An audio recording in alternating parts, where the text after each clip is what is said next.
break, Agnifilo said, the direct went more negative than we expected. There are theories that Ms. Ventura was just not permitted to be creative. The judge says, in the future, could you submit that overnight? Cool. The judge says, in defense of submission, in their defense submission over the weekend, the defense argued about the album cover that was relevant. Right, Ms. Shapiro? That's what Alexandra Shapiro covered. She said, yes. It says, Ms. Ventura is topless with her arm crossed. So and the judge says, let's have Mrs. Clark come back. All right, so look like they're gonna. Who's Mrs. Clark? We're gonna have to figure that out. Anyway, they bring the jury back in, and Agnifilo says, when you went into the park, it was to tavern. What? It was to tavern on the green. What the hell? So we parked there. We parked there early in the day in the park. We ran into Nas. What the fuck? Diddy ran into Nas? Okay. So when you said he had Miss Ventura's spin, who was there? Let me show you what you said. You said Lauren Gibson was there. Capricorn Clark says, they misheard me. Says, when did you first meet Cassie? So I met her with Ryan Leslie. Then it was said, why did you not get along with Cassie sometimes? Capricorn Clark says, in 2008, she got more bravado before being his girlfriend. The longer it lasted, she thought I was being paid to help her. By the way, chat, let me tell you this. This story is as old as time. I've had a bunch of girlfriends. I got a bunch of employees. When any girl of significant value to my life show up around my employees or workplace, they think they're the boss like I'm the boss. Like, they talk to my employees like they hire them. And I get it. A lot of females' perspective is, that's my man. Who's your boss? So I'm your boss. That's the thing, chat. Trust me.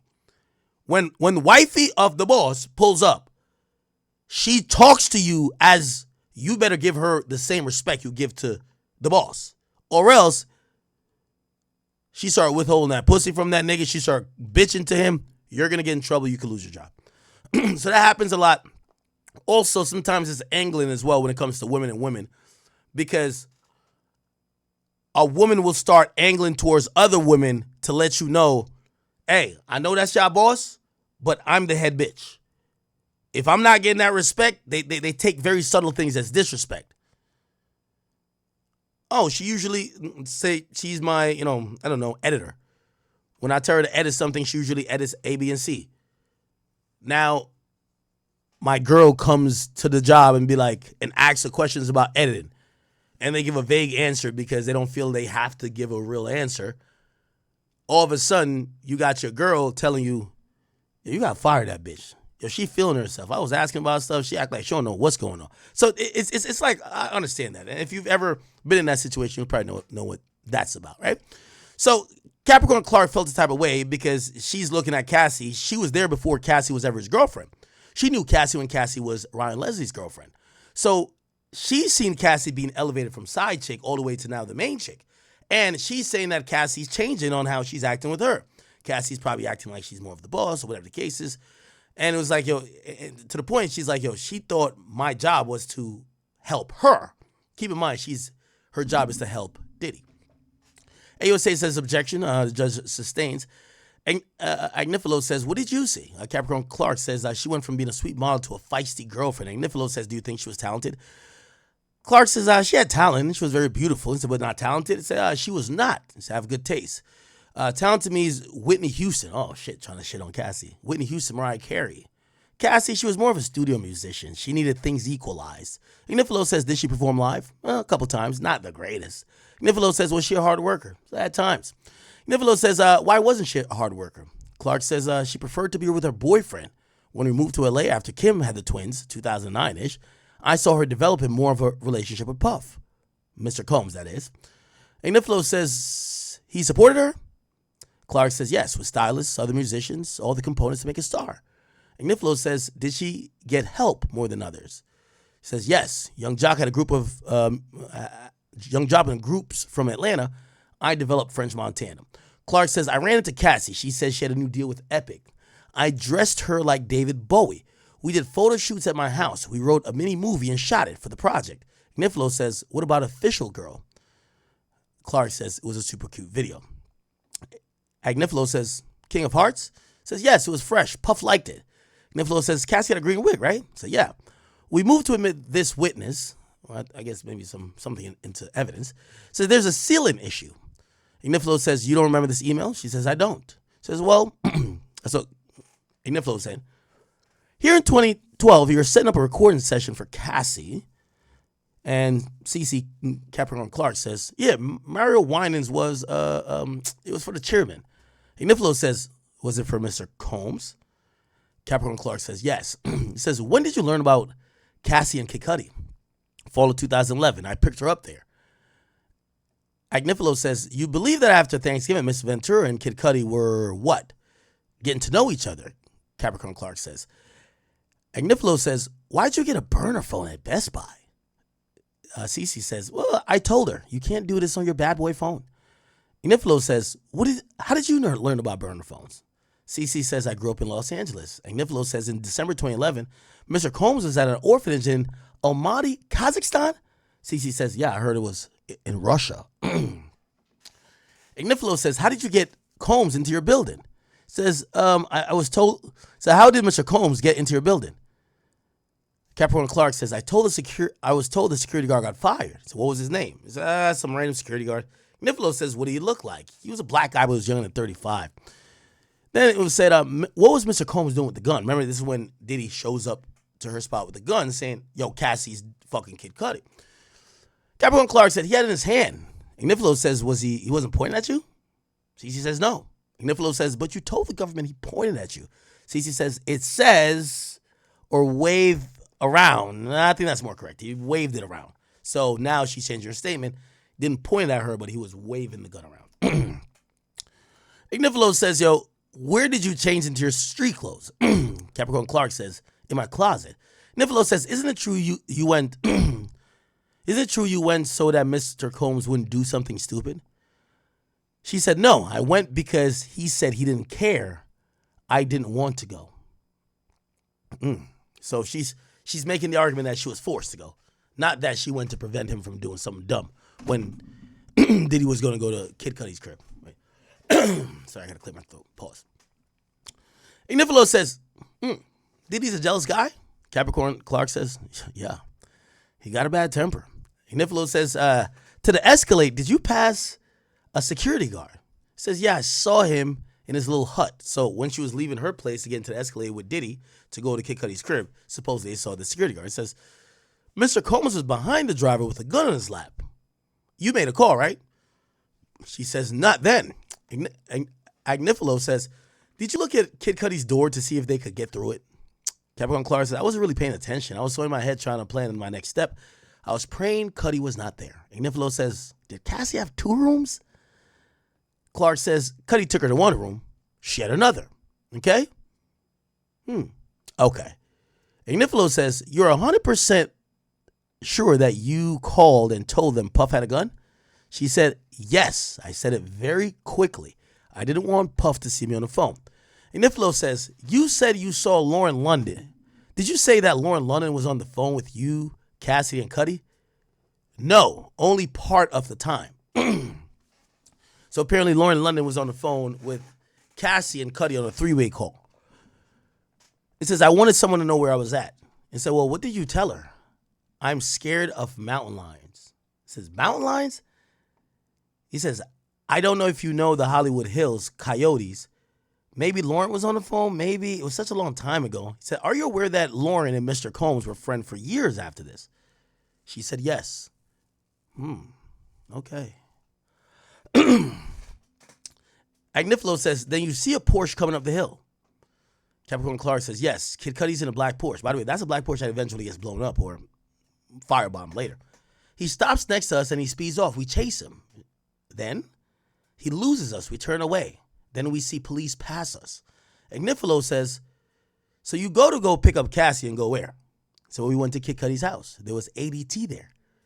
Agnifilo said, sorry.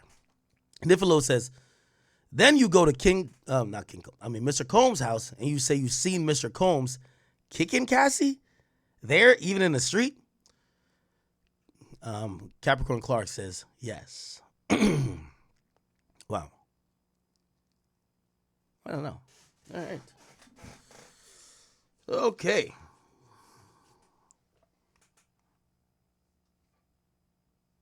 Okay, okay.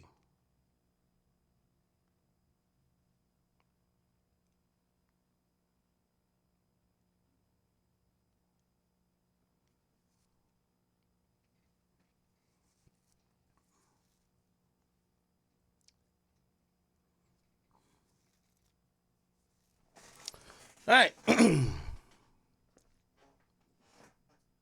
Someone said, act, fix your throat, please. Pause. A little bit of alcohol and Red Bull do it. Okay. So this is around 2011, 2012. Cassie's been fucking with Kid Cudi. Diddy finds out. Goes to Capricorn Clark's spot. Get mad at her. I believe he found out through phone records. Why you ain't tell me my bitch is cheating on me? Capricorn Clark used to work for Diddy. She gets scared. He's like, yo, we're about to go to this nigga's crib. Now, here's the thing. Later on, Cassie, Kid Cudi did admit, not later on, but Kid Cudi admitted when he was on the stand, when they said, how did Diddy get your address? She said that Cassie gave the address. So I'm not sure if maybe Diddy, Diddy's with Capricorn Clark waving around a gun mad. Maybe Diddy's on Cassie's line going crazy on her too. And like, yo, tell me where that nigga live at. Now she know Kid Cudi not at the crib, but let's say she gives the nigga's house anyway, which I just think is backdoor vibes. Like, why would you ever give the address of somebody to anybody else? That's just backdoor vibes. Anyway. All right. All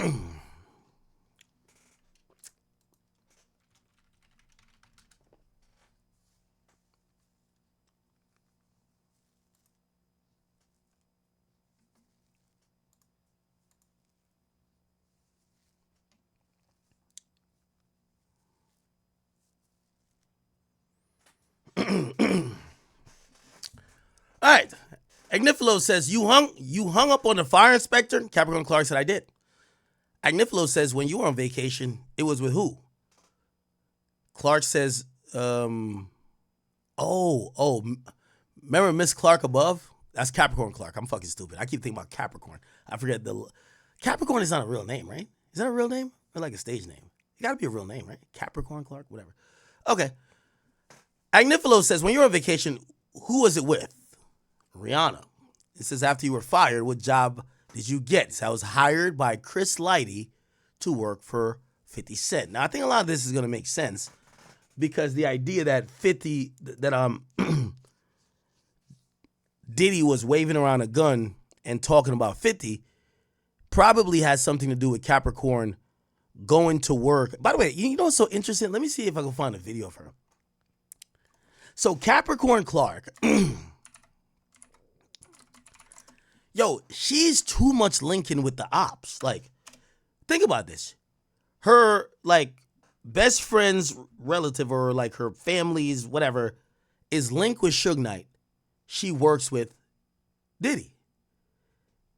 She gets fired from Diddy, or she leaves, and then she works with 50. And she comes back each time. So she's working with everybody Diddy don't like. I wonder why Diddy let her around. Diddy, she worked with Suge Knight. She has familial ties there. Why hire her? Then you threaten her, you tell her you're going to kill her. Then she basically afterwards goes to work with 50. Interesting. The federal sex trafficking news legal. This is specified Combs broke into his home after finding out he was dating his ex-girlfriend, Cassie Ventura. Mescudi also claimed Combs was behind an attack that set his car on fire just weeks later. CBS News legal reporter Katrina Kaufman has been following this trial for us, and she's back at the courthouse this morning in Lower Manhattan. Katrina, good morning to you. What can we expect to hear from the prosecution today? Good morning, Errol. Today we are expecting to hear from Capricorn Clark. She is one of Sean Combs' former assistants, but she also worked her way up to being an executive at his company. So the other former personal assistants we've heard from so far, Errol, worked with him for brief periods of time. This is someone who was with Combs for many years, and we've been hearing her name on the stand quite a bit. For example, in the Kid Cudi story, or Scott Mescudi that you were just talking about, he spoke about Okay, so this is her back in the day.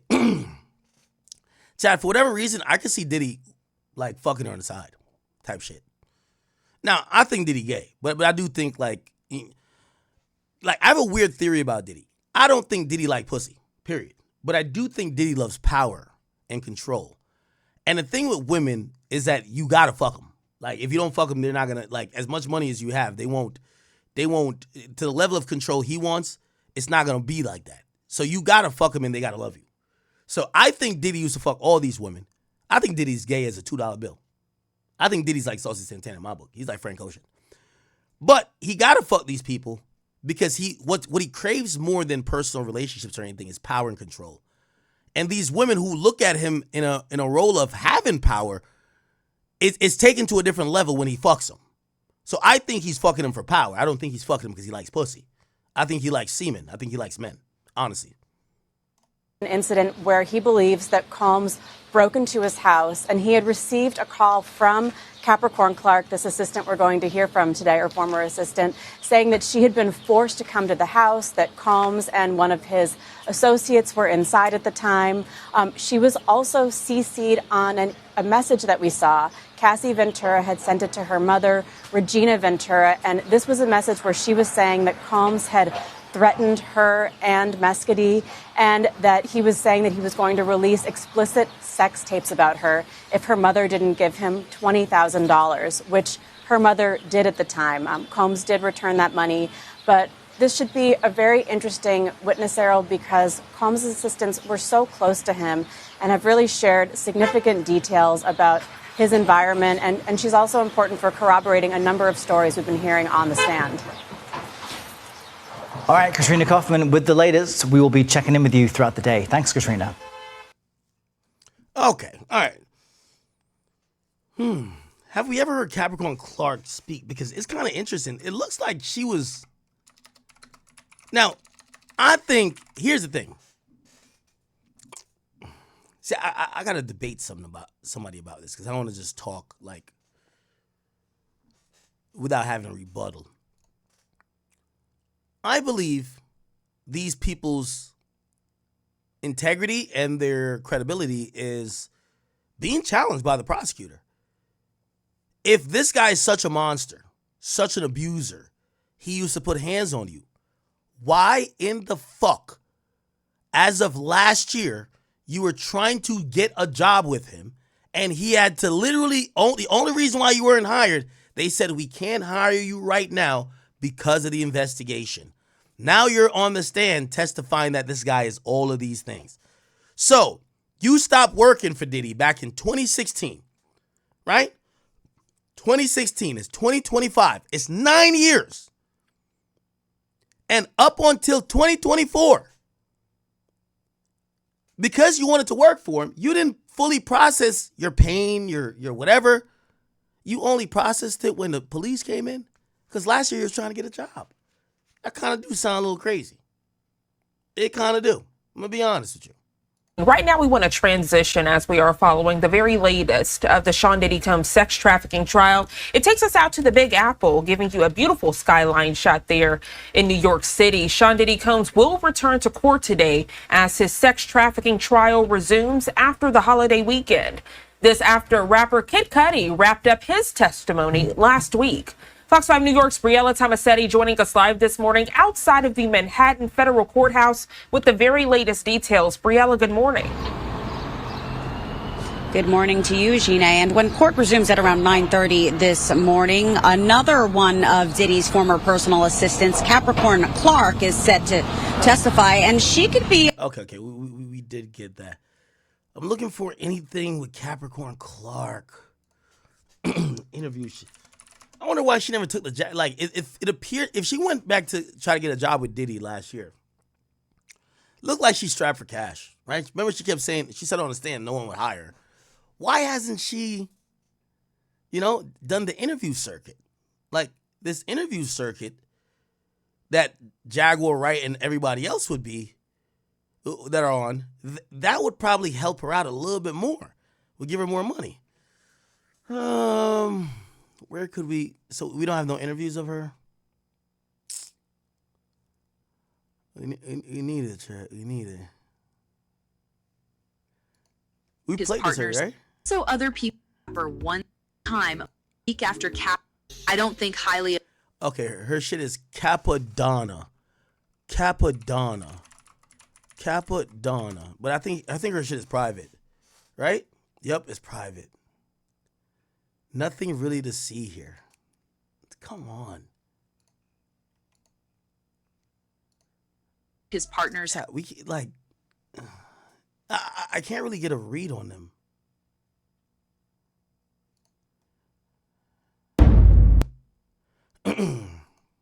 Does anyone have any more information about Capricorn? Because I do think she's important. Capricorn Clark.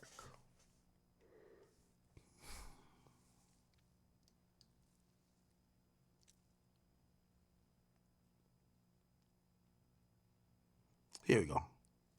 Okay, here we are, Matthew Russell Lee, Inner City Press, here in front of the other Southern District of New York courthouse. Today, Tuesday, May 27th, 2025. We're halfway through the day, and it's been Capricorn Clark all day on the stand. On direct, she described a number of incidents, including being kidnapped with a gun in the car to Kid Cudi's house, where she called Cassie on the burner phone. She also described in great detail being accused of having stolen jewelry from Jacob the Jeweler. I think this was during a white party at the Hamptons. She had the jewels, and then she didn't have the jewels, and for 5 straight days she was taken to an empty office building on Broadway and given a lie detector test by a guy she said was as big as 2 linebackers, but she didn't know his name. The idea being that if she failed the test, she would be dumped in the East River. This was the quote.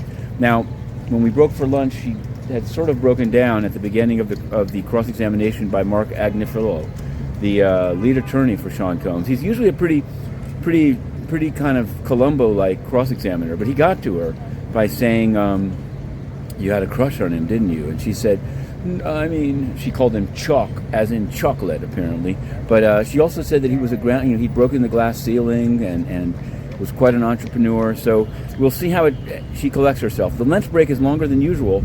The government has said that their case may be done in 5 weeks rather than 6. There was a sigh of relief among many of the journalists, but we're covering it. We're also covering. We came over here to 40 to cover some other cases. There's a tennis pro tour case about threats made to players, apparently, for starting another union. There's a Malcolm X case, and there's another criminal case that we came to check. Might as well, since we're out here, show behind us the tall building there. That's where the U.S. Attorney's office now. That's where they're planning out their day's direct presentations, and now apparently it's going to be shorter than they thought. But where's it all headed? Well, check out Inner City Press. We're putting stuff on Patreon. We did this morning. Putting stuff on Substack. We have a book about week 2, and there'll be one about week 3. But we've got to go back in for the cross of Capricorn Clark. Inner City Press. We continue. Okay. Right. So that's happening. By the way, remember, chat, we are getting an update. This trial is really slated to end. It's slated to end before July. So I guess good news, bad news? I think good news. We'll be done before July 4th. You know, I was thinking that this may go on into maybe early or late July or early August, but it looks like, you know, if there's about like 3-4 more weeks of this, it's going to be end of June. So probably before July 4th. Now, granted, Diddy's life is in, you know, his freedom is at stake. If I'm him, I'm going to push the time back. You know, you got to take it from the Tory thing. Don't try to rush. Don't try to rush. By the way, chat, why the fuck am I trending on Twitter? Why am I trending? Okay. Don't try to rush you being, you know, your fate being handed down. You could wait a couple days or even a couple weeks. You want to make sure you cross your T's and dot your I's. Remember in Tory's case, they had a witness that they could have called, but it would have taken a few more days. And they said, no, we're good. He gets found guilty. You see he's going through a lot of hell to try to even get that reversed. Anyway, so now it says, hold on. All right. So it says, here you wrote to Mr. Combs, one day you'll forgive me. Anyway, be well. Oh, wow. So it looked like she was trying to apologize to him. You wrote on February 28th, your grace period to be mad at me has surpassed the agreed time, LOL. You wrote that. Chat, she was fucking him. She was fucking him. Chat, I know how conversations is when you giving dick, bro. That's not no just employee shit. Oh, your grace period to be mad at me is kind of like, no, that's light flirting. He was fucking her. That's it. By the way, if he was fucking her, I don't want to hear what she got to say. I got to keep it a being with you. Because I'm going to look at it the other way. Unless you're coming with freak off, he forced me to do freak off shit. What it then tells me, he was fucking with you consensually on both y'all parts, right? Because she's not claiming sexual abuse. He was fucking you. You were down with it. And everything that the government is trying to prove about him being a super sex trafficker, this and third, yeah, because of the rule of evidence, they're not gonna let Diddy's lawyers get into that. That's why they're saying objection. But Diddy was clearly fucking this woman too. And she don't have no story that's like Cassie's story. She don't have no story that's like anybody else's story. Not granted. Obviously, the government's case is that we're not trying to say he did the freak off or whatever to everybody, but he did do it to, well, they said they had about 4 or 5 victims. Well, 2 victims of sex trafficking and 3 other victims of, forced labor and one of prostitution or whatever the case is. Still, if I'm the defense, I want to show, because like this is how it plays out in the media, like this guy was sex trafficking everybody. No, it kind of shows that Diddy, if anything, sex addict. He's fucking pretty much every woman around him, right? Shit, I could imagine he's thinking, yo, shorty, I'm paying your bills anyway, even though I hired you. And some of these women end up, this is another thing too. Never let your woman go play personal assistant for another man. Over time, she gonna start liking that nigga. Facts. 100%. I'm telling you this is a fact. Trust. Your girl go be an assistant to another man. Trust me. You get what I'm saying? The power dynamic is just, she's going to start becoming attracted to who that person is and the significance that he holds. Even if it's like, trust me. She don't got to be physically, like, trust me. So, yeah. All right. Anyway, so she writes this message. Your grace period. And by the way, this is Agnifilo, if you ask me, being slick. So the government has objected, and they use a rule of evidence that Agnifilo can't mention that Diddy was fucking her. Diddy was fucking her. Like, bro, we could put 2 and 2 together. We're not fucking stupid. So that's what they're trying to throw into the air, but they're trying to do it in a shrewd way because the government objected and the judge shut it down the first time. So that's why they're mentioning, wait, did you send this message? Now, when I see this message, I'm like, oh, they're fucking. That's what Agnifilo was trying to do before lunch. So CC says, yes, sir. Agnifilo says, and by the way, chat, this is just my theory. You don't got to go with my theory. I think Diddy's fucking all these women. I think Diddy's fucking KK. That's why I think she's staying honest and holding it down. He's always going to love that girl. Or not love her, but like she's always going to be in his life. Like you can tell she's held down secrets for him. She's buried bodies, not necessarily bodies. She's covered up shit. She's going to hold him down. This chick used to be kind of like that until she probably saw Diddy like kind of was able to like throw her away. Diddy fired her. You know what I mean? Like, she probably felt like, all right, fuck this nigga now, right? Anyway. And by the way, I don't know if that extends to the males. Maybe he fucked the males too. I don't know. Like, again, I think Diddy's gay, so y'all don't got to believe me, but I know gay. Pause. That's extra pause. All right. So she said, yes, sir. Agnifilo says, read this one out loud. She says, I wrote, she was never my friend. She wanted me gone. I realized. Agnifilo says, so you think Cassie wanted you gone? Clark crying. Sorry, this is complicated for me. I felt I was Puff's protector. Chat. Story oldest time. She thinks she's in a competition with Cassie. Cassie thinks she's in a competition with Kim Porter. These were, like, I'm going to be honest with you, And I know the defense wants to say it because I see them going down a path that's always objected to. They really want to say, all these bitches love Puff. He's a billionaire. He's paying for all their lifestyles. And they're all competing with each other for him. Cassie only leaves when he calls Kim Porter the soulmate. This chick leaves after basically him and Cassie get over the Kid Cudi shit and they get rid of her. So she always thought, oh, Cassie don't want me around. This is all a bunch of like, Game of Thrones, House of Cards shit going on with the women who are all trying to be the closest to Diddy.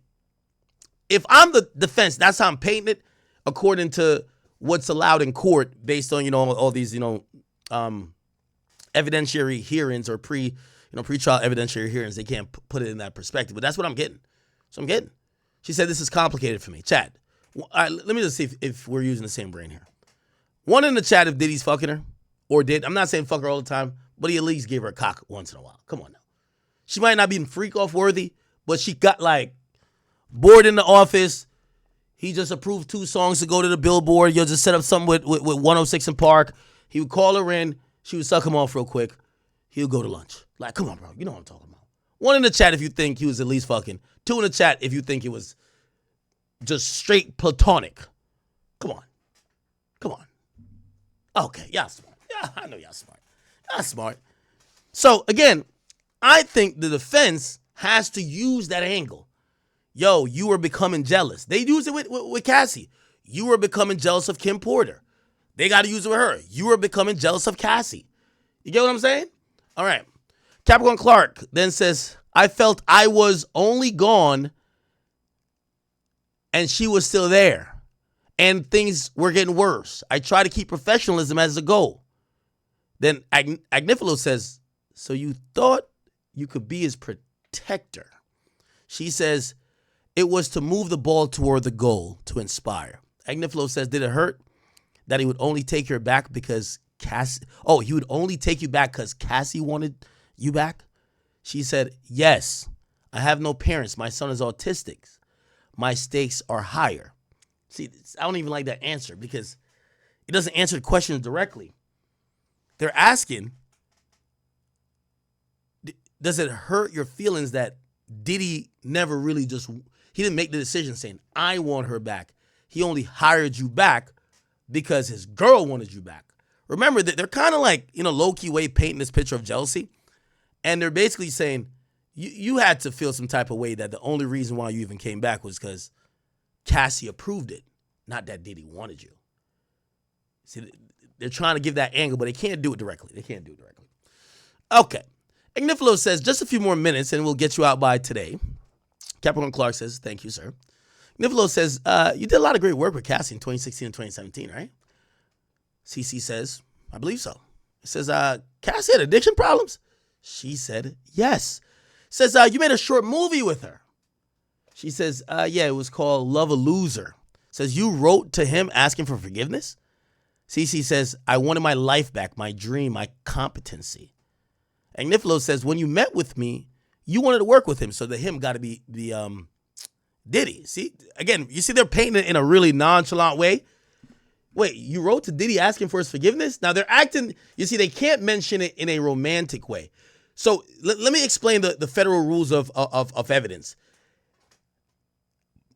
As someone who's on the stand, who's a witness, they can't intrude into her love life or personal things if she claims some of the abuse of what she's testifying to, she was party to or may have been affected by, right? It's like, for example, if a woman comes up in a rape case and she's saying, oh, I had sex with that guy too, he was kind of rough with me, you can't ask that woman, what about the guy before, or who's the guy after that fucked you? Like, what's the next guy's name?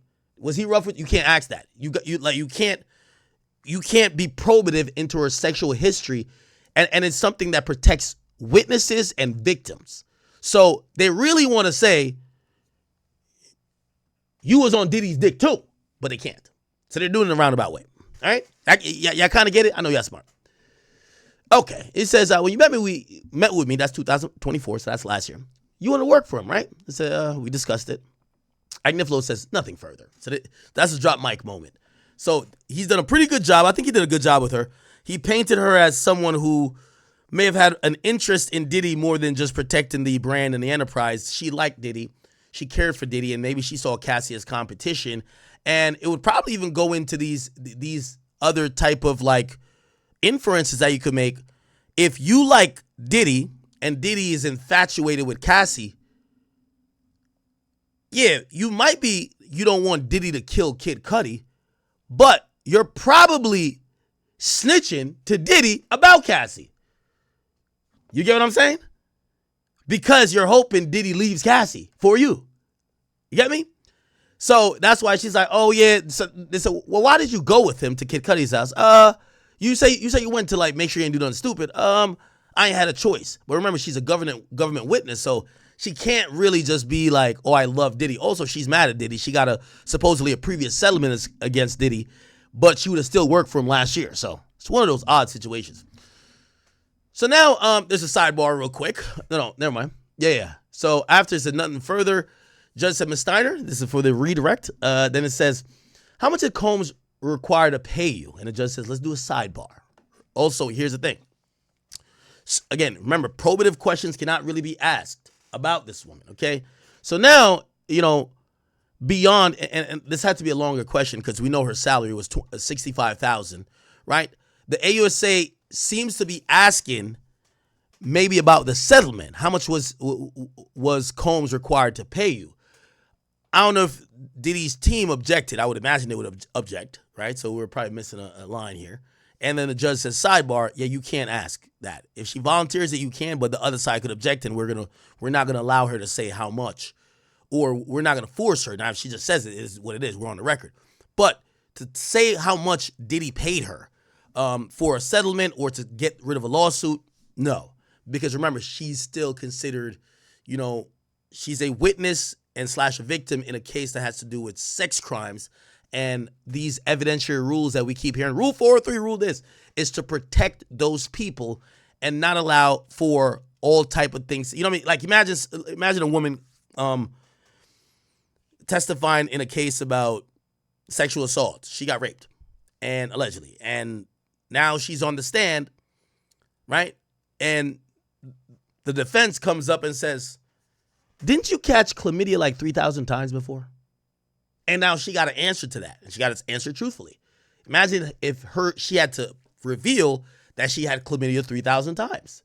So that not only fucks with the jury, it also puts victims at risk. So they have these rules where it's like, you can't ask about that.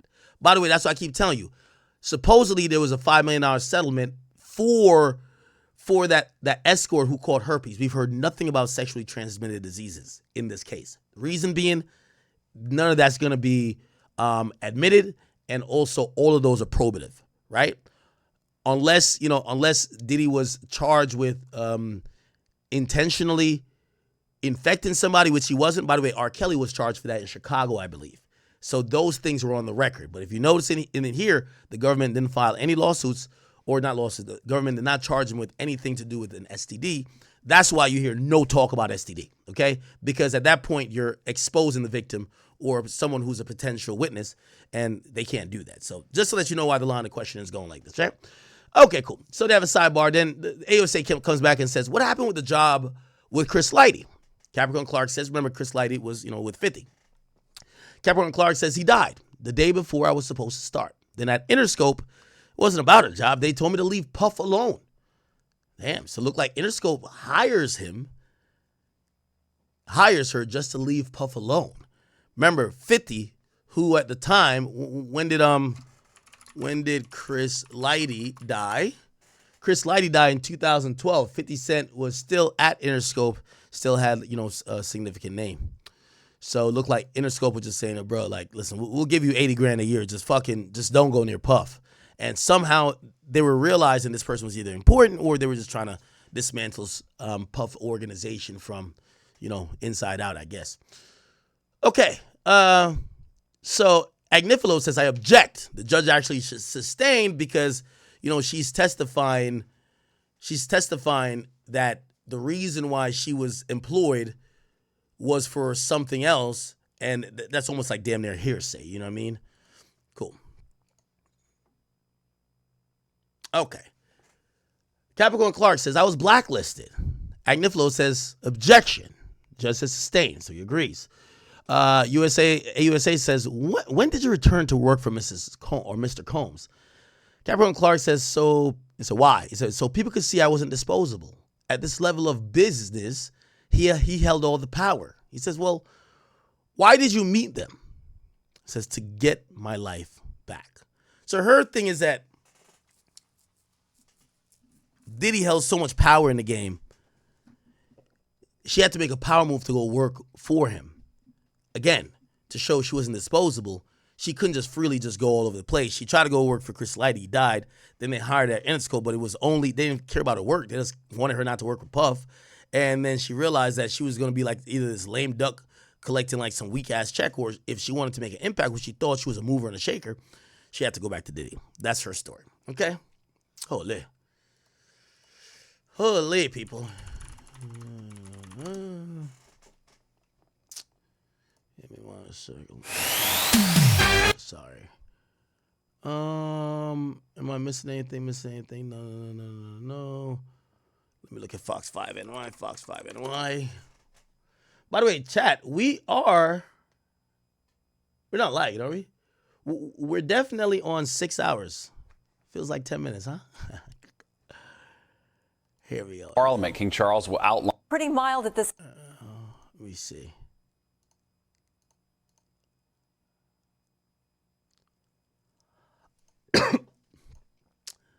Yeah, some of the press has left. What do you call it? What's the name of this outlet? Fuck.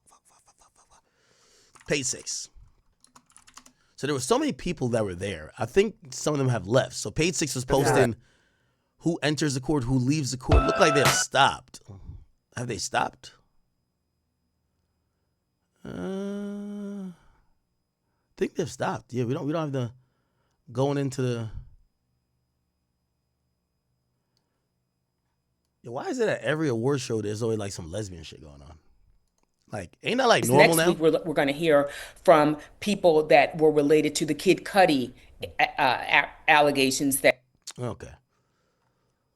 Capricorn Clark. That is an interesting one. By the way, chat, we don't know if they're going to, well, they didn't end at 3 today, so they're going to 5. So this week we're assuming they're going to be going to 5 o'clock the entire time. There is this idea of whether Diddy will testify. Now, that's a lingering question. Now, here's the thing. I think, number one, I don't think they're going to learn from Tory's trial, but it is one thing where it's like, if this thing is going south, you're going to have to throw a Hail Mary, right? If it's 4th and 35, you're going to have to do a Hail Mary. You can't go for the slant pass across the middle that's usually 15 yards and hoping that person catches it and runs the next 25. No, you have to address and be aware of what's going on. Now, if you ask me, I think it's close. Right now, Diddy doesn't take the stand, if you ask me. You don't put him on the stand. You put Diddy on the stand, they're going to brutally slaughter him. The AUSA is going to just make him look like a joke. They're going to make him look evil. They're going to have him apologize, and he's going to have to conjure up some tears. He can't look like, if he has any of the bravado that he's been having for 50 plus years, if he looks pompous, he's like, yo, like no, it's just not going to work. So if it's close, you don't put him there. If he's down by 30 and you need the fucking juggernaut, yeah, you're going to have to. Right now, I don't think you put him on there at all. I don't know if anyone agrees with me. I could try to let's see if we can get some people to weigh in on that, because I don't see Diddy taking a stand at all. Let me see. Any more people addressing this? Yeah, I don't see it happening. Let me see. Come on, let's go. Let me see. Diddy take the stand? I don't see it happening. Yeah, I can't see it happening.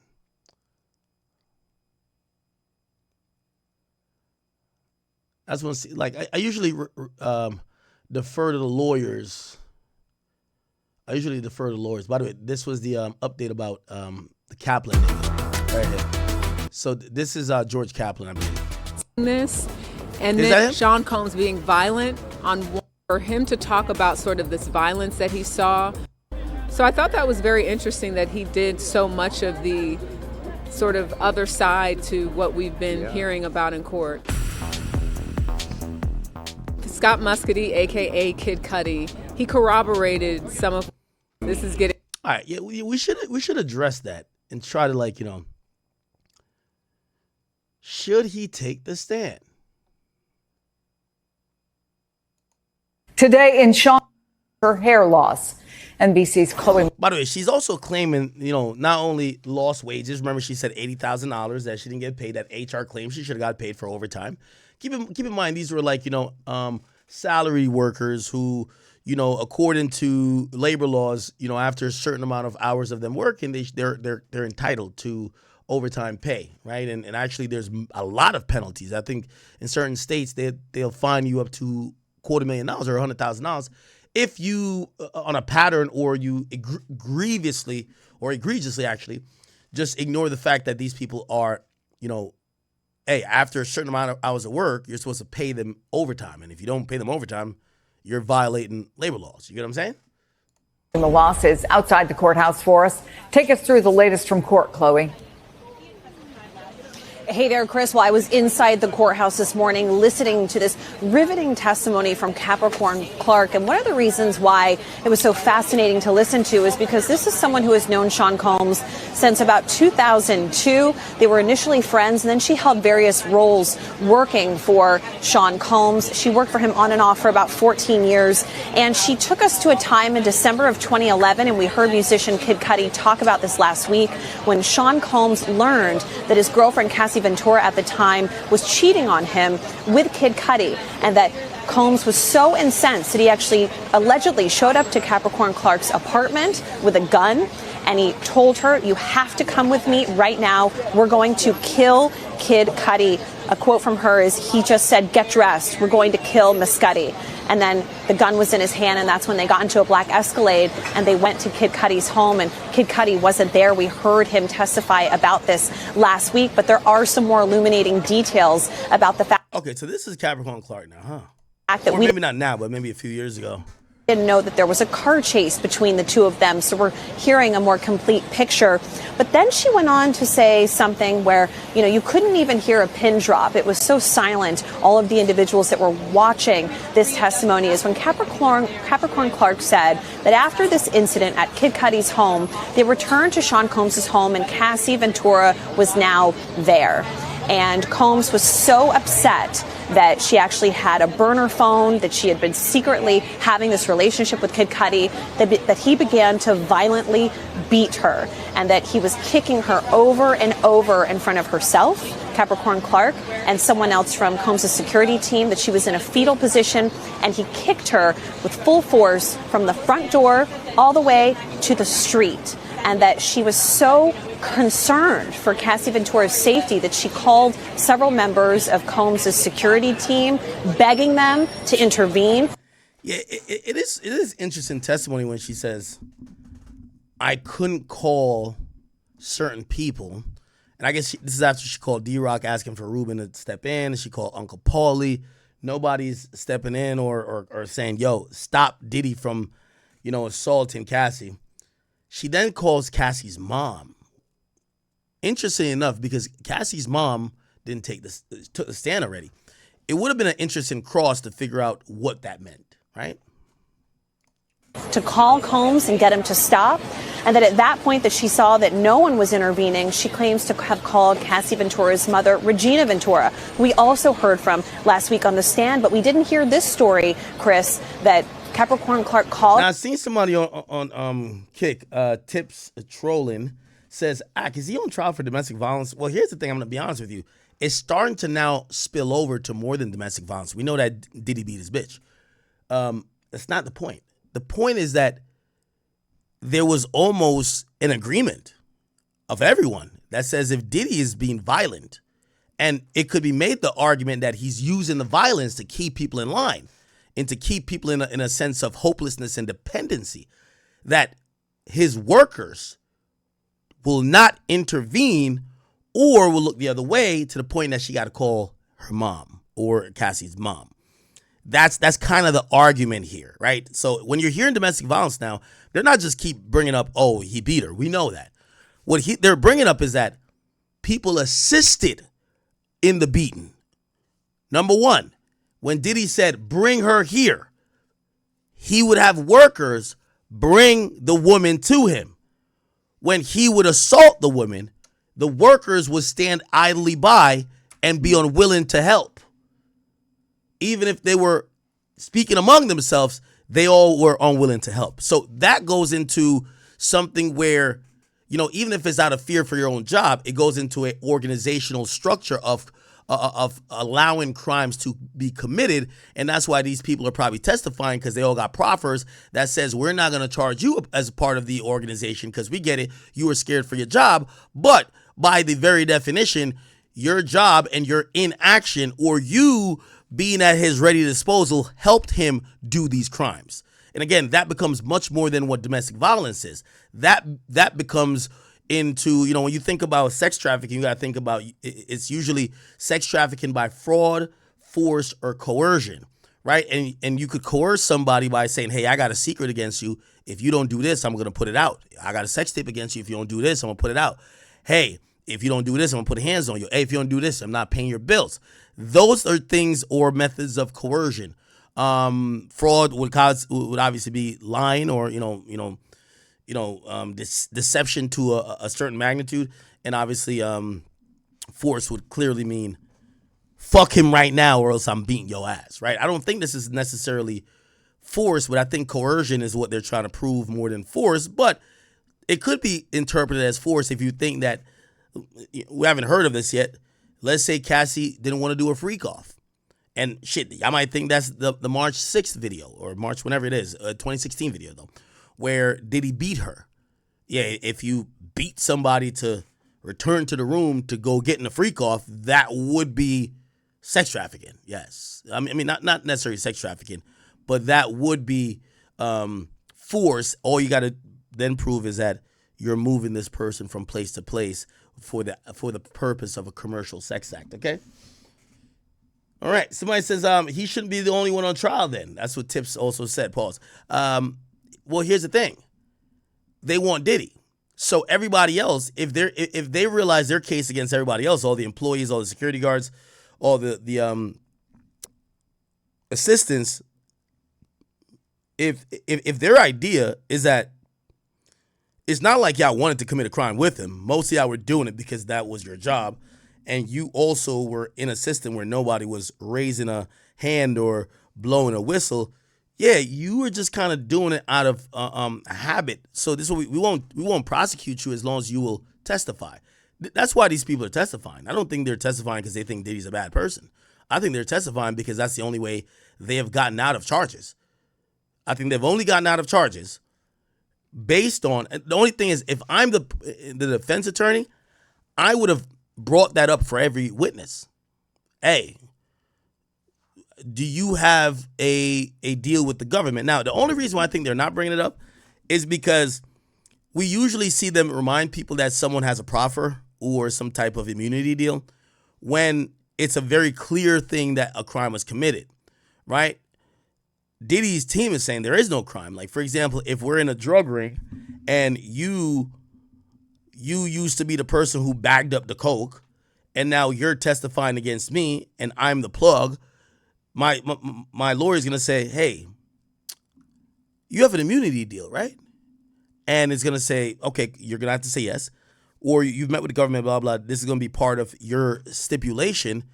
Have you sold drugs? Like, at that point, that person is willingly in your organization. They're snitching on you, right? So you want to bring it up when somebody's really snitching.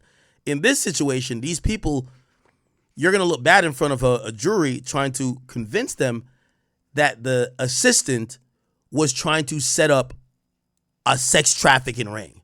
No, they're all basically saying, we wanted to keep our jobs. We were scared that we were going to lose our jobs. So that's why they're not charged. They probably all got proffers, though. They probably got threatened with charges, but they got proffers, okay? Okay, all right. Let's get back to the tweets.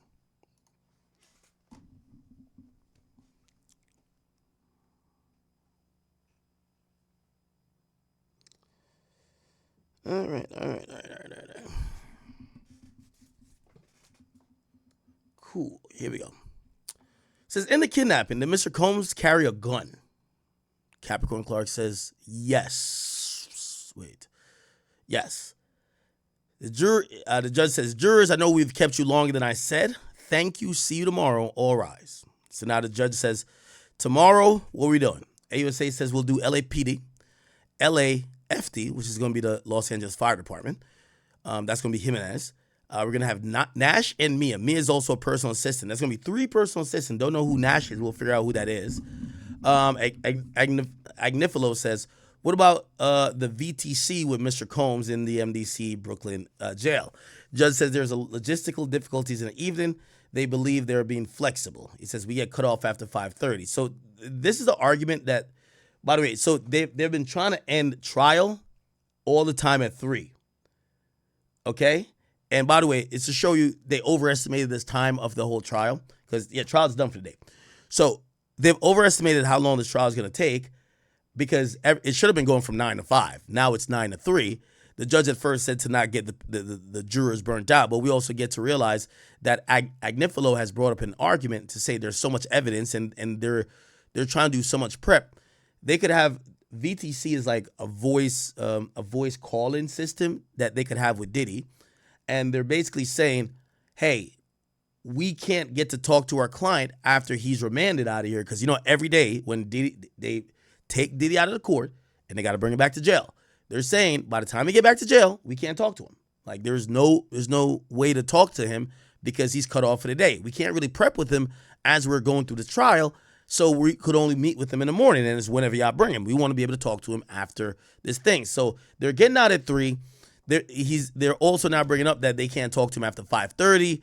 Again, Garrigo says the legal minutes cut off when MDC legal is not there. The other calls are capped at 300 minutes. They are filtered. Judge says, let me work on that. There's union issues with the VTC in the evening. Okay, so they want the judge to make a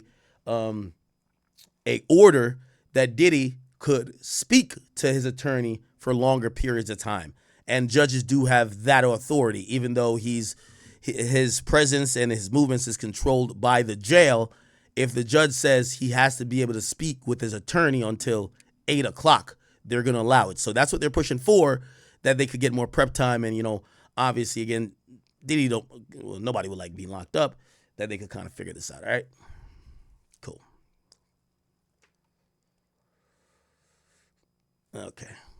Cool. It appears that I don't know if Capricorn Clark is finished because there might be a recross. This was the redirect. If there's going to be a recross, she would come back for a short time in the morning. If not, even though it looks like based on the schedule, tomorrow they're going LAPD officer. It's probably going to be an officer that responded to one of these incidents, maybe the break-in or, the cop that drove past when there was a chase with Kid Cudi and Diddy. LAFD, which is Los Angeles Fire Department, which they came in for the arson investigation. That's going to be Jimenez. Nash, I don't know who that is, and Mia is another personal assistant. By the way, keep in mind, I know you guys keep saying what organization. They're basically claiming Bad Boy Records is the criminal organization. They'll now bring 3, either 3 or 4, actually. This will be the 3rd or 4th personal assistant of Diddy's that's taking a stand. So the entire case around him is using personal assistants, other than victims like Cassie. We expect bodyguards to jump in, and I wouldn't be surprised if maybe there was a driver. We have seen a few sex workers, the Punisher, and Jules. Okay? All right. Somebody said they want to burn the jury out. Well, yeah. Okay. So that is happening as we speak. Give me a second. All right. Okay. So court is done for today. I thought that was interesting.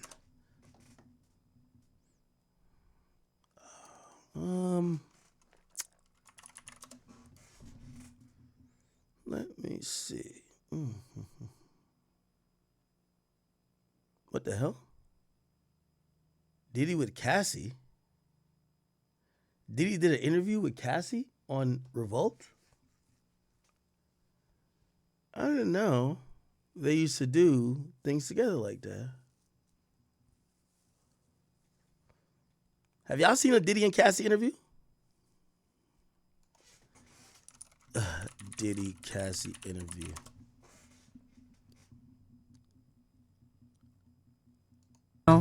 It has a lot to do with. Oh, she used to wear her hair like this to cover the eyes? With your presence at a label and, you know, how well you're respected with the people that you're working with. And I put out a lot of. Yeah, you can't see that eye. Oh, wow.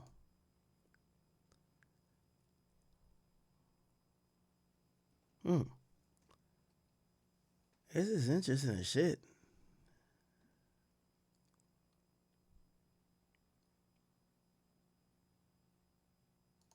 We want to find out what qualities in a guy Cassie thinks makes for a good lover or a total loser. Wait. DC Young Fly was on MTV 7 years ago? Yo, time is flying. I feel like it was only like 3 years ago. We're going to shout out some descriptions. Matter of fact, come to figure it out. Like, I was on Everyday Struggle 8 years ago. Damn, Chad, we getting old. Cassie is down with it. She going to say, he's a lover. And if she don't like it, he's a loser. You ready?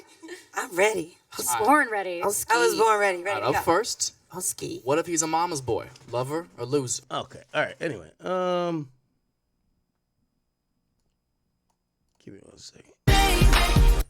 Life that he's been involved with, and you know, I look at what happened to him. I look at what happened to Liam Payne from One Direction, again a band that I knew quite well.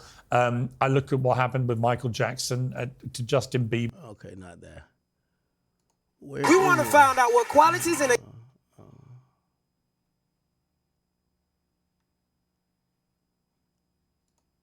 By the way, Dawn Richards, 12 Days in Italy? This is 7 years ago. Yo, Diddy's, like, for all the recording Diddy did, I think he must have thought that none of this shit was illegal, right? Let me see the most popular shit he's done. These are music videos.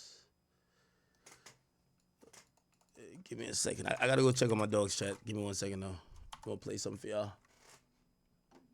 Narrow, close. Diddy Cassie vacation.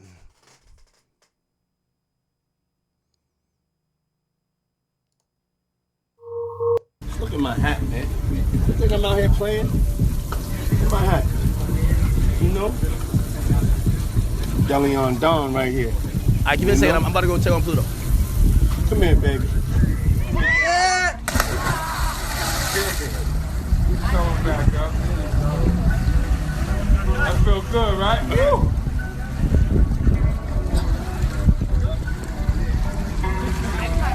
See what got all up in my nose?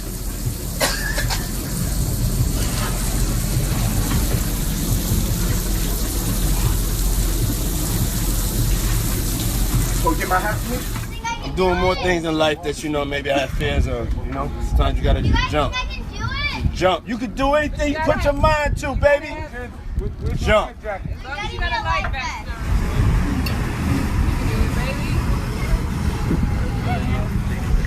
One, two, three.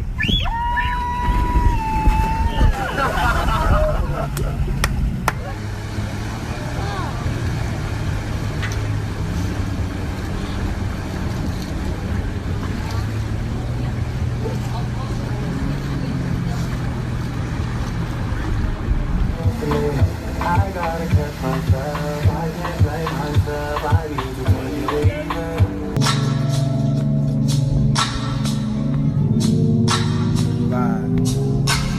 Big old dreams in real life. Hey, yo, Rob, what'd you say you did? Oh, man, I'm playing my game, I'm jet skiing, I'm ordering stuff that I'm making up, and it's happening, you know? I'm enjoying it. Look around, look. Look at this. You know? Me out here working and shit. You know they always going to have a brother out here working. You know me working. Trying to ball out. Man, I'm about to start balling. For real, my vacation about to start. I can't post none of this shit. It's too much balling. Sir? You know? You know you're in the right place if they got it deserved. Just look happy, Jimmy. Just wave. OG. Oh shit. Yeah, let's get that money. Yeah, but I'll bet not too. I got that. Yeah! Woo! Albert.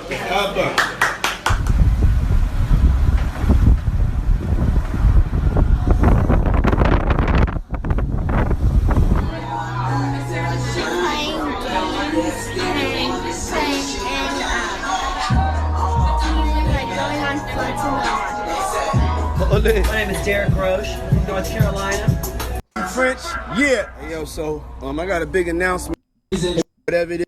Look at that, hey. Cut your part. That's day 3. My thing is. Did y'all see Cassie on this shit or no? If Cassie's not on it, is that Jimmy Iovine? That's Jimmy Iovine. Is Cassie here? That's Cassie, right? They really did. I'm saying. Shout out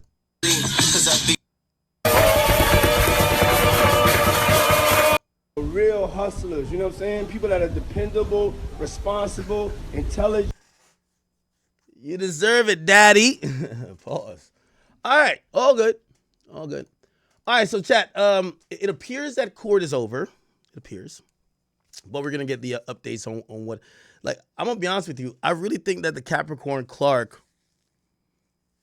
testimony could go both ways. Like, she gave really important information that could really make Diddy look a little crazy. But I'm going to be honest with you. I do believe if you look at it in a different context, which I think the defense has their hand tied behind their back. They can't make those points because,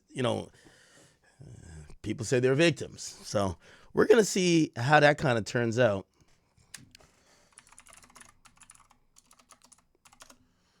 We're waiting on Lauren. Oh, she just dropped some shit. Trial day 10 afternoon update with the testimony of Capricorn Clark. I want to go back to the morning just to a couple things. Yo, Lauren, well, she knows we watch her on here. Lauren, I'm going to keep it a bean with you. I can tell you spending a little extra time on the makeup every day. You get what I'm saying? Like, you can tell Lauren know people looking at her. Things that I want to add for some context. Now, after the incident with Kid Cudi and Cassie and Capricorn Clark, she testified that Diddy said to her that he should kill her and that he should, quote, cut Cassie's face. So she was just detailing threats, and she detailed a couple more as well. She also said that she told bad boy president at the time, Harv Pierre, about this, and he said something like, whoa, that's crazy, but, don't worry about it. She also said, okay. So there was another incident that happened at Diddy's house, and Capricorn Clark described that she was in the kitchen with Lauren London and Diddy and... Y'all horny as hell. Somebody say, yo, Act, she not single. Somebody's driving her. Bro. She's just a friend to the show, man. Look at y'all. Y'all horny. The chef was kind of, working in the kitchen. But I heard what Dr. Umar said, man. We're not crossing party lines right now. Wasn't part of this conversation. And Diddy said something along the lines of, you know why you guys don't have a man like me? And they were like, huh? And he called Cassie into the kitchen and he basically said, walk over there. Now walk back. Now pick this up. Now give it to me. Now put it back. Spin in a circle. Told her to do all this stuff. And he goes, okay, now leave. And when she left, he just said, that's because you bitches won't do stuff like that. That's why you don't have a man. So what? And they were like, huh? And Diddy and the chef was okay.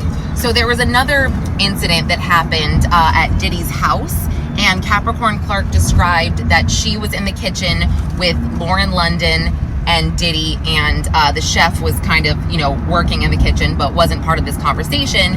And Diddy said something along the lines of, you know why you guys don't have a man like me? And they were like, huh? And he called Cassie into the kitchen and he basically said, walk over there. Now walk back. Now pick this up. Now give it to me. Now put it back. Spin in a circle. Told her to do all this stuff. And he goes, okay, now leave. And when she left, he just said, that's because you bitches won't do stuff like that. That's why you don't have a man. So I'm trying to think. Okay, so then before we left off, before lunch, I guess, I was discussing that Mark Agnifilo had stated that Capricorn Clark had a meeting with himself and Tenny Garagos, and this was in April of 2024 when there was an investigation underway into Diddy, and that Capricorn Clark had discussed possibly coming back to work for him as his chief of staff. And according to Mark Agnifilo, he said, well, you're aware that he's under criminal investigation right now, so that job probably wouldn't work out. And he said, do you remember saying, like, if I was there or if he was under my watch, this wouldn't have happened? And she said she didn't really remember saying that. She also testified that she witnessed his drug use get worse over times as she witnessed Cassie's get worse. And he also made sure to say that she had her lawyer present for this meeting, and her lawyer is Brian Friedman. Many of you guys know Brian Friedman. He is the lawyer of Justin Baldoni, Perez Hilton, among some other big names, Megyn Kelly, I think. So during cross-examination, Mark Agnifilo said, hey, are you sure that you didn't tell the government that whole thing with Cassie in the kitchen, it wasn't Lorianne Gibson, it was Lauren London? And she said, no, I'm sure. And he's like, okay. And he shows her a transcript, and she looks, and she's like, well, that had to be a mistake. I definitely didn't say Lorianne Gibson, who is a choreographer, by the way. He then elicits testimony from Capricorn Clark that she didn't think that Cassie was necessarily good for Sean Combs. She thought they were toxic as a couple.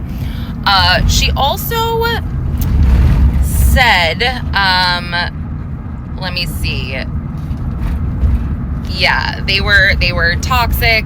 Then she was shown a text that she wrote him, or an email, and Mark Agnifilo said, do you remember kind of saying to Diddy that you had a crush on him at one point? And she's like, I do not remember that. And then he showed her a very not that old, it was from 2021, where she texted him that she had a crush on him back in the day when they first met, and referenced that they called him Chalk, like chocolate for short. What else? Sorry, I'm flipping through my notes. Okay. So, then we go to the Kid Cudi section of this, and this is where things got a little hairy, I want to say. So, Mark Agnifilo asks Capricorn Clark how Diddy got into her house, and they had this whole conversation about security guards and how this one security guard got fired because Diddy kind of demanded that he be let in the building, and this guy let him in. And Mark Agnifilo was like, so you didn't get his name, you don't know who he was, but he got fired? And she's like, yeah, I don't know his name, sorry. And then he basically says, did he point this gun at you at all when he was in the house? And she says no. And he says, well, did you tell the government that he pointed it at you? And she said, no, I said that he waved it around, and but that was it. And then he shows a transcript, and she says, well, it's wrong, because I guess it did say he pointed it at her. And then she talks about, or we know that she called Cassie's burner phone now from the driveway at Kid Cudi's house. And by the way, Mark Agnifilo was very focused on how Diddy was able to get into Kid Cudi's house, or through the door. And he was asking Capricorn Clark, like, well, you're scared, you're supposed to be watching him because you want to make this phone call. How do you not know how he got in the door? Because she said she didn't really see how he got in, if he opened it, if he, whatever. Remember, there was no sign of forced entry. So either he had a key. Sorry, I thought he got a key from Cassie, because Cassie backdoored Cudi. But this might suggest otherwise. Maybe it was a code. And she just said she was so scared. And she also testified that during this break-in that Diddy came out back and forth a few times while his security guard, Rube, stayed inside. And sorry, she calls him Puff. I mean, they refer to him as Mr. Combs, but I apologize if I go back and forth with these names. So then Mark Agnifilo says, are you sure you didn't call Lauren London before you called Cassie's burner phone? And she's like, I am absolutely sure I did not call Lauren London. And they go on about this for a while. And, you know, she says, well, okay, yes, I called her before I called Kid Cudi. And Mark Agnifilo is like, wait, you said that you were so scared because you were thinking to yourself, well, what if Kid Cudi is in the house for this robbery? You know, you want to quote unquote save his life, but you called Lauren London before? And she's like, yeah. And then they go back and forth. And then she actually goes, well, wait, you know, maybe, because he says, are you sure that Lauren London wasn't on a three-way call with you and Cassie when you called her? And you know, she's like, no, I called her before. And then all of a sudden she just goes, well, maybe Lauren London was on the call while I called Cassie. And so then she's sitting there thinking and saying, well, maybe she was on the call. So that was kind of a big moment that she basically said maybe her testimony wasn't correct. And then we go back to the gun. And when she called Cassie and Kid Cudi, or Kid Cudi was in the background, Cassie put it on speaker, they said, did you tell them that Diddy had a gun? And she said, yes, like, I'm sure I told them that. And he said, well, what did Kid Cudi say? And she said that Kid Cudi said, oh, what? They're in my house? And, you know, Agnifilo was like, well, wait, he wouldn't be concerned about the gun? Like, that whole thing, he just kind of elicited that. And then we talked about the high-speed chase. That was kind of questionable.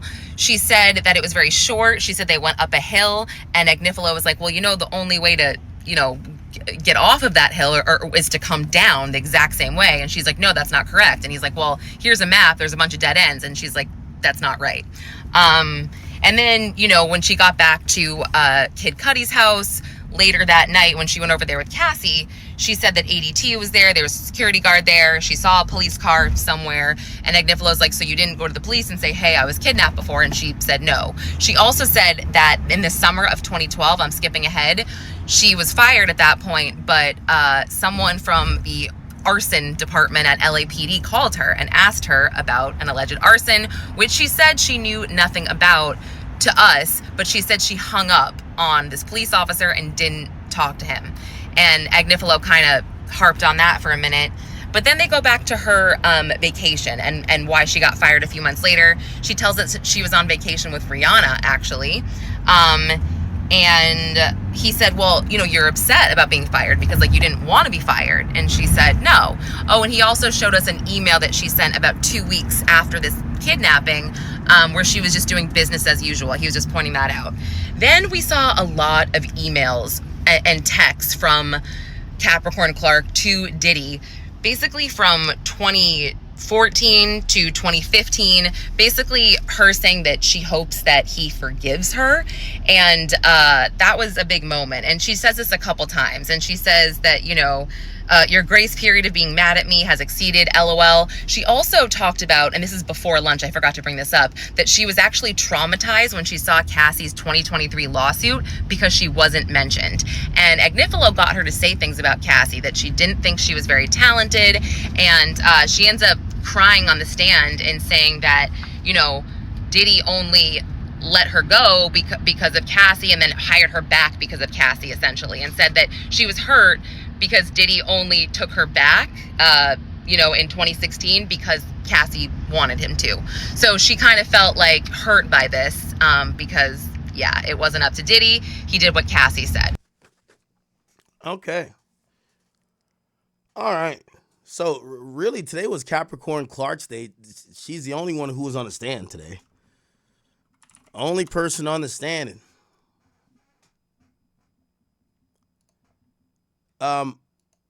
What we're going to have to start doing in trying to break down or analyze how we should view the day is, did the prosecutor hit a slam dunk, or did the defense throw up enough, you know, misdirections to be able to say the story wasn't that clear? And I have to imagine, I know some people want like full exposures, like, you know, for example, Dawn Richard, I think she got exposed on the stand. She got exposed.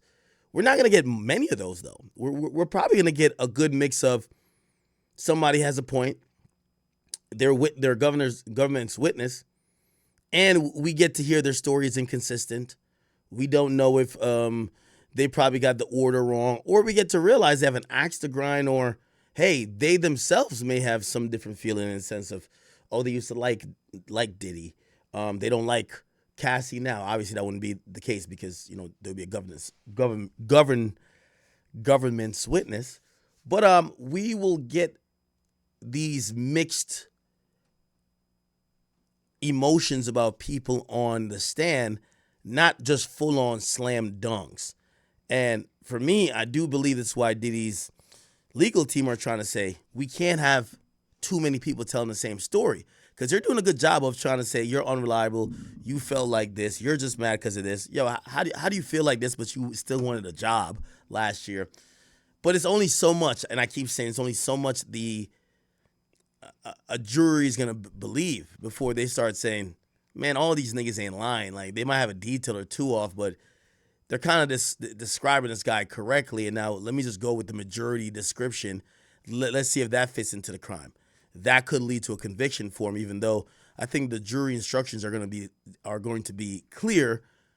If there's something or a testimony that is hazy or you don't believe all the way, you can't use those things. But again, remember, it's people. The jury's made up of a bunch of people, not actually robots. So anyway. All right, waiting on Lauren to see whenever she's going to get out. Let me see. Lauren crimes.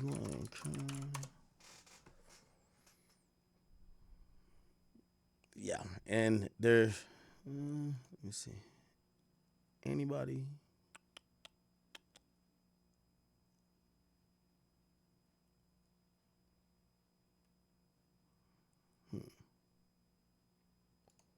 Sean Diddy comes to court each day and is telling us what... Okay, so this is his behavior in court. So Diddy comes in court every day, he throws up a symbol. Supposedly he goes like this or something like this, and he throws up the heart symbol, and he waves to like family. But family hasn't been there for everything. And by the way, the amount of press is kind of dwindling a bit. But they are analyzing his body language to see what he's doing. Check this out. There is only a handful of people who actually know what Sean Combs now looks like since his arrest in September 2024. He's been in jail since his arrest, and cameras aren't allowed in the courtroom for his sex trafficking and racketeering trial. But we have a pretty good idea that the Sean Combs that's showing up in court each day looks... So the Diddy and Cassie situation has been getting freakier and freakier by the day. The more and more I hear about these allegations, Diddy is a freaky man, the king of the freak-offs. And Cassie, you feel me, she was young, vulnerable. But like what Ak said, she could have left. Like, Diddy was not holding her. Well, this is what's hard for me. Allegedly, Diddy wasn't holding her hostage, but she said on the video that came out in the hotel where he hit her over and drug her back, she was trying to leave one of the freak-offs. And Diddy said, oh no, you're not going to leave the freak-offs. You got it. Yeah. Wait till the dude, bust a nut, allegedly. Then all over you, then scrape it off, go in the other room and rub it on my nipples. That's what he wanted. It sounds so crazy to say, but that's what Diddy wanted. Like, we seen him in the robe. I thought he was just fresh out the shower, but allegedly he was probably butt naked. I'm surprised there was no baby oil on her or him, or she wiped it off. That's why he was so mad it was no baby oil on. Hey, man. I genuinely feel bad for Cassie. I feel bad for her husband, too, because he has to be in court and he's listening to all these things. And I don't really think Cassie's lying about anything. Like, Cassie just seems like a nice girl, probably, like, gentle, innocent, like, and she just wanted a career. Like, man, I'm struggling here because I want to be very, very honest about everything, like, my point of view. I don't think Diddy was the best of best people, and I think everything he did to Cassie was wrong, and it was definitely manipulative and all that stuff. But, like, is it sex trafficking, though? Like, this is what he's charged for. Like, domestic violence, yes. Assault, yes. Like, probably a bunch of other crazy stuff. Yes. But sex trafficking, bro, I don't know if you could say he was sex trafficking. But it's only day 2 of the trial. And I'm gonna be very, very unbiased about every single thing I say. It's day 2 of the trial. Diddy is he's there every day. They say that he's looking white as hell, he's gray as hell. He's, you feel me? They said he was looking at Cassie the whole time. But day 3, 4, 5, 6, 7, we don't know what's gonna happen. Maybe 2 weeks later, there might be someone else taking the stand, and we don't know how that's gonna go. Maybe like 3 days later, there's gonna be a new person taking the stand, and they just expose everything about Diddy. Like, we don't know fully everything Diddy's done yet. Like, there might have been men that he was having free calls with. Like, I ain't gonna lie, bro. Like, Act was the line about what he said. Diddy should just came out and said that he was a flexible, bro. He should just said he was bisexual, bro. Like, I'm not gonna lie. And what Act said, bro, all these rappers gotta come out who was around Diddy, like really, really hung around Diddy and was like really cool with him. They need to come out and like, yeah, bro. You gotta defend yourself, your integrity. You feel me? But your boy Big Act News. Make sure you like, comment, subscribe. And do you feel like Diddy's innocent, or do you feel like he's guilty? And we're talking about sex trafficking. Like, we're not talking about is he a good person or not. Do you think he's guilty of sex trafficking, Cassie? It's your boy Big Act News, and I'm out.